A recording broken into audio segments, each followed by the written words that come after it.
So let's talk really quickly about how chemicals react together. So they react within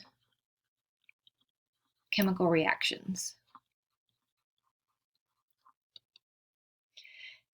And keep in mind to remember that all atoms are moving. They're always in motion. They're always moving. They have kinetic energy and they are always moving. So they react with each other by bumping into each other. And the more times they bump, the more easily they're going to react to one another. So in a reaction, we have reactants, so the things that are reacting together or intertwining together, and they result into products. Okay, so it's kind of like a math equation. And there are 3 types of reactions in general. We have a synthesis reaction, and that's where things are added together. So if you have an A add to a B, you get them together as AB. Okay. We have the opposite, or decomposition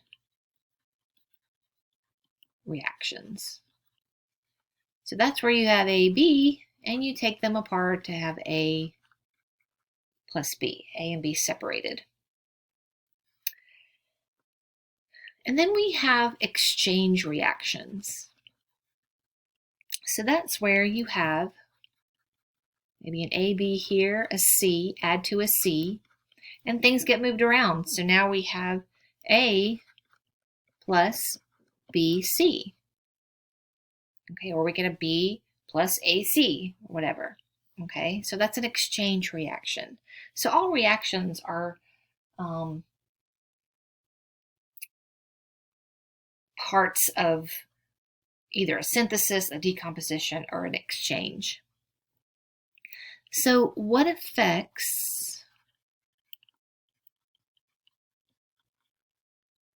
the rate of a reaction?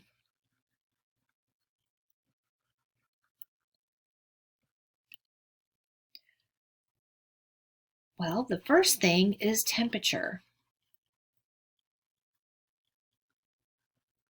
So if a temperature is increased, you make it hotter, it will increase the rate of the reaction. If we make it colder, it'll decrease the rate of the reaction.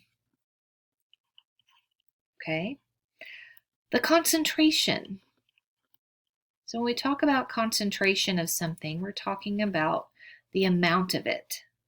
Okay, so if you have an increased concentration of reactants, that means more of them are going to bump into each other, so it's going to increase the rate. If you have less concentration of reactants, it's going to decrease the rate because they're not going to bump into each other as much. The size of the reactants. So the bigger reactants are,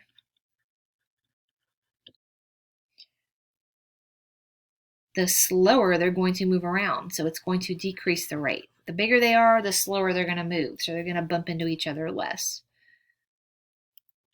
The smaller the size, the faster the reaction will go, because they're small, they move quickly, and they'll bump into each other a lot.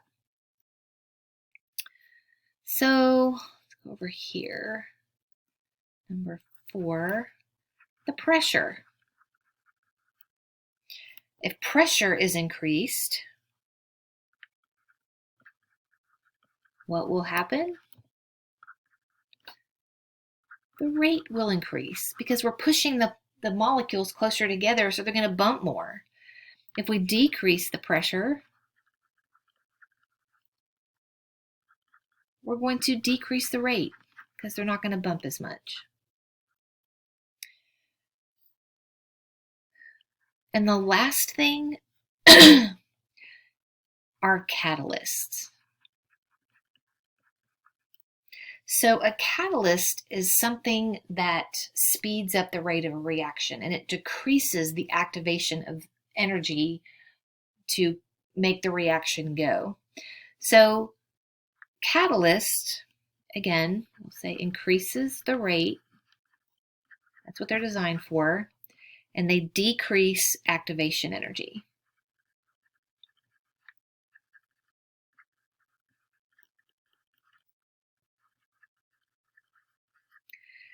In our bodies, we have biological catalysts, and we have a ton of them. Those are called enzymes.